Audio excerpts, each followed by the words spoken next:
6 کلمے تو پرانی بات ہے، آپ میں بتاتا ہوتا ہوں کہ 10 کلمے ہوتے ہیں۔ 6 تو وہ ہے جو آپ نے بچپن سے پڑھے ہیں، 7واں ہے چشتی رسول اللہ، 8واں تھانوی رسول اللہ، 9واں جو ہے وہ شبلی رسول اللہ، اور 10واں جو ہے وہ معاویہ رسول اللہ، اور ایک 11واں بھی ہے صادق رسول اللہ۔ اب تو 11 کلمے ہو چکے ہیں، آپ کو کس نے کہا 6 کلمے؟ اچھا بسم اللہ الرحمن الرحیم۔ السلام علیکم میرے پیارے معزز ناظرین، میرے پیارے معزز ناظرین، میں بذات خود حیران ہوں کہ انجینئر محمد علی مرزا صاحب کا ایجنڈا کیا ہے، اور وہ لوگوں کے دلوں میں، لوگوں کے ذہنوں میں یہ بات بٹھا کے کیا مطلب اس کا مقصد کیا ہے، وہ کیا ثابت کرانا چاہتے ہیں، وہ کیا باور کرانا چاہتے ہیں۔ جن لوگوں پہ وہ یہ کلموں والا الزام دھرتے ہیں، وہ لوگ ان چیزوں سے عاری ہیں، ان چیزوں سے غافل بھی ہیں، اور ان کو یہ پتہ بھی نہیں ہے کہ ان پہ ان چیزوں کا، ان کلموں کا الزام لگایا جاتا ہے۔ ایک عام سا بندہ، ایک وقت بھی ہوا کرتا تھا کہ لوگ اس طرح کی باتیں اپنی ذہن میں لانے سے بھی ڈرتے تھے، وہ یہ سوچنے سے بھی ڈرتے تھے کہ خدا نخواستہ اگر ہم ایسا سوچیں تو ہمارا ایمان خراب ہو جائے گا۔ آج سوچنے کی بات دور، انجینئر محمد علی مرزا صاحب نے لوگوں کو، دلوں کو اس طرح بنایا ہے، ان کی ذہن سازی اس طرح کی ہے کہ لوگ انجینئر محمد علی مرزا صاحب کی یہ جو کلمے والا سسٹم ہے، ان کو دوہرا دوہرا کے اپنا ایمان خراب کر رہے ہیں۔ میں بذات خود، میں نے پہلے بھی کہا کہ میں حیران ہوں کہ انجینئر محمد علی مرزا صاحب کا ایجنڈا کیا ہے، وہ کیا کرنا چاہ رہے ہیں، اور کیا بندے کا دماغ کام نہیں کرتا ہے یہ سوچ سوچ کے۔ ایک علماء ہوتے ہوئے، ایک بڑا اسکالر ہوتے ہوئے آپ کی یہ حالت ہے تو لوگوں کی کیا حالت ہوگی۔ میرے پیارے بہن بھائیوں، سدھر جاؤ، ان چیزوں سے دور رہا کرو، نہیں تو پھر ایمان خراب ہونے کا خطرہ رہتا ہے۔ ان چیزوں کو دوہرا دوہرا کے کیا ملتا ہے؟ انجینئر صاحب اپنے اس ویڈیو میں کیا کہہ رہے ہیں کہ اب 6 کلمے نہیں رہے، 10 کلمے رہے۔ 10 نہیں بلکہ وہ کہہ رہا ہے کہ 11 کلمے ہو گئے۔ یار یہ حد ہو گئی۔ جن لوگوں پہ آپ اس طرح، جس سے بھی یہ تھوڑا تھوڑا سا بغض رکھتا ہے تو اس پہ یہ کلمہ کہیں نہ کہیں فٹ کر دیتا ہے۔ یہ چیز صحیح نہیں ہے، یہ چیز جائز نہیں ہے۔ آج کی ویڈیو آپ لوگوں کو دکھاتے ہیں انجینئر محمد علی مرزا صاحب کیا کہہ رہے ہیں، آپ بھی دیکھ لیں، اور کمنٹ سیکشن میں اپنی رائے ضرور دیں کہ انجینئر صاحب غلط ہے یا دوسرے غلط ہیں۔ آپ لوگوں کو کمنٹ ضرور ضرور دینا ہے۔ تو چلیے اپنے ویڈیو کا آغاز کر کے دیکھتے ہیں۔ 6 کلمے تو پرانی بات ہے، آپ میں بتاتا ہوتا ہوں کہ 10 کلمے ہوتے ہیں۔ 6 تو وہ ہے جو آپ نے بچپن سے پڑھے ہیں، 7واں ہے چشتی رسول اللہ، 8واں تھانوی رسول اللہ، 9واں جو ہے وہ شبلی رسول اللہ، اور 10واں جو ہے وہ معاویہ رسول اللہ، اور ایک 11واں بھی ہے صادق رسول اللہ۔ اب تو 11 کلمے ہو چکے ہیں، آپ کو کس نے کہا 6 کلمے؟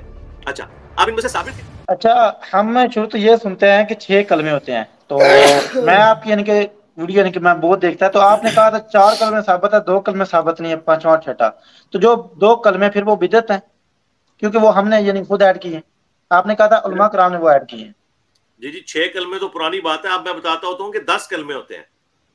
6 تو وہ ہے جو آپ نے بچپن سے پڑھے ہیں، 7واں ہے چشتی رسول اللہ، 8واں تھانوی رسول اللہ، 9واں جو ہے وہ شبلی رسول اللہ، اور 10واں جو ہے وہ معاویہ رسول اللہ، اور ایک 11واں بھی ہے صادق رسول اللہ۔ اب تو 11 کلمے ہو چکے ہیں، آپ کو کس نے کہا 6 کلمے؟ اچھا اب ان میں سے ثابت کتنے ہیں؟ ثابت بھائی پہلے 4 ہی ہیں، باقی 6 لوگوں کے خود بنائے ہوئے ہیں۔ ان میں سے بھی جو 5واں اور 6ٹا ہے نا، علماء نے لکھا ہوا ہے۔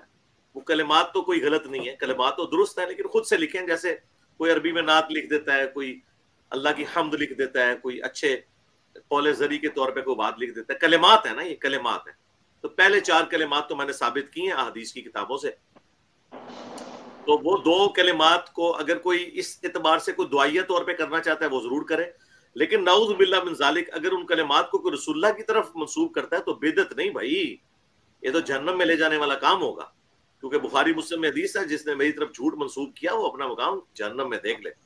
اور اسی طریقے سے بخاری مسلم میں ایک اور حدیث ہے کہ جب مولا علی علیہ السلام جنگ صفین سے واپسی پہ خوارج کی سرکوبی کے لیے نہروان جا رہے تھے، تو انہوں نے اپنے ساتھیوں کو ان کا موریل بلند کرنے کے لیے خوارج کے خلاف لڑنے والوں کے فضائل بیان کرنے والی حدیث بیان کی، اور اس سے پہلے انہوں نے کہا کہ میں آسمان سے زمین پہ گر پڑوں، مجھے یہ تو گوارا ہے، لیکن میں یہ گوارا نہیں کر سکتا کہ میں کوئی ایسی بات رسول اللہ کی طرف منسوب کروں جو میں نے خود نہیں سنی ہوئی۔ اور پھر انہوں نے آگے حدیث بیان کی کہ خوارج کے خلاف جو لوگ لڑیں گے وہ بہترین مخلوق ہوں گے۔ لیکن آپ دیکھیں کہ مولا علی کہہ رہے ہیں کہ میں آسمان سے زمین پہ گر پڑوں، یہ عذاب کم ہے، اس سے زیادہ عذاب یہ ہے کہ میں رسول اللہ کی طرف کوئی جھوٹی بات منسوخ کر دوں۔ تو یہ کلمات اگر نبی الاسلام کی طرف انہوں نے منسوخ کیے ہیں تو یہ سیدھا سیدھا جہنمیوں والا کام ہے جی، بالکل بدعت بھی ہے۔ ٹھیک ہو گیا جی زیب بھائی، آپ کے 2 سوال ہو گئے۔ تو میرے پیارے معزز و محترم ناظرین، یہ تھا ہمارا آج کا ویڈیو۔ ہم امید کرتے ہیں کہ آپ لوگوں کو ہمارے ویڈیوز پسند آ رہے ہوں گے۔